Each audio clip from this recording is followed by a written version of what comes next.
This is VOA News. In Washington, I'm Jeff Custer.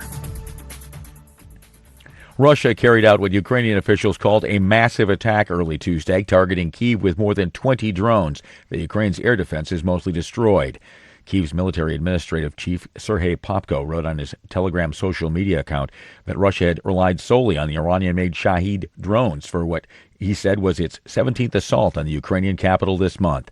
Surveying the damage Tuesday, Kyiv Mayor Vitali Klitschko said Russia's attacks have been relentless. Almost every day we receive the attack from missiles, kamikaze drones.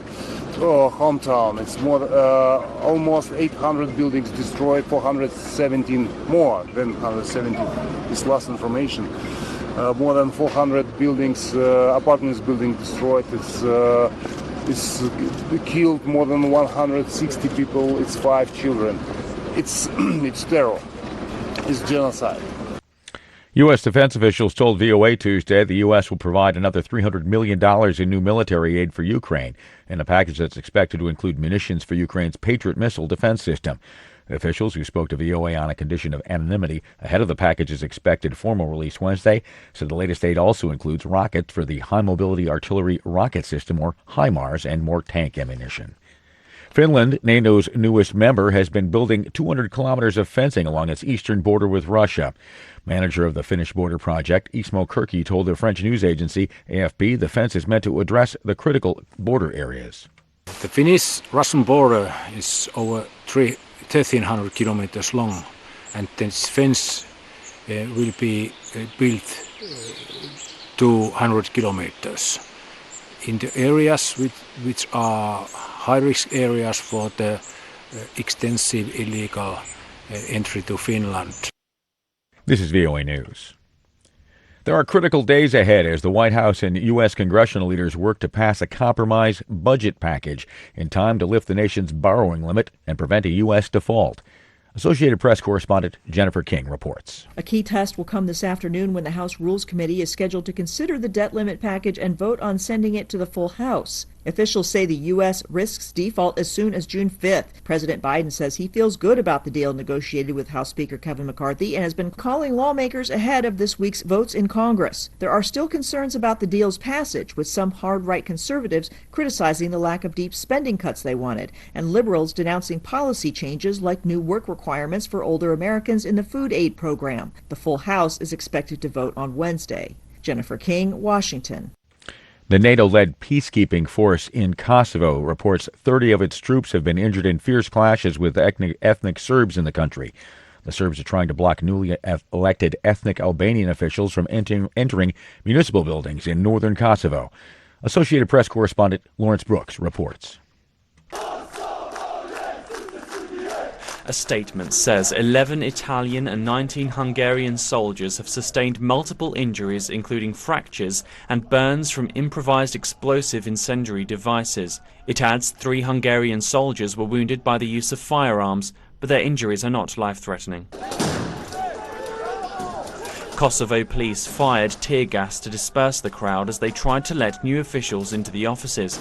Serbia put the country's military on high alert and sent more troops to the border with Kosovo. The two countries have been foes for decades, with Belgrade refusing to recognize Kosovo's 2008 sovereignty. I'm Lawrence Brooks. The UN High Commissioner for Human Rights said Tuesday Uganda's new extreme anti-LGBTQ law appears to be illegal, and he urged the country's judiciary to review it. The measure, signed into law this week by Ugandan President Yoweri Museveni, is considered one of the harshest in the world and carries the death penalty for what it calls aggravated homosexuality. In an interview with the Reuters news agency, UN Human Rights Chief Volker Turk said he hopes the law will be challenged. It's devastating that this law was signed by the president, and I hope that the judiciary is going to look into it. And I can tell you, if they look at human rights law, their own constitution, they will find it in violation of it. Turk blamed outside what he called so-called religious groups for stoking the government to pass the legislation. In Washington, I'm Jeff Custer. This is VOA News.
Thank you for watching.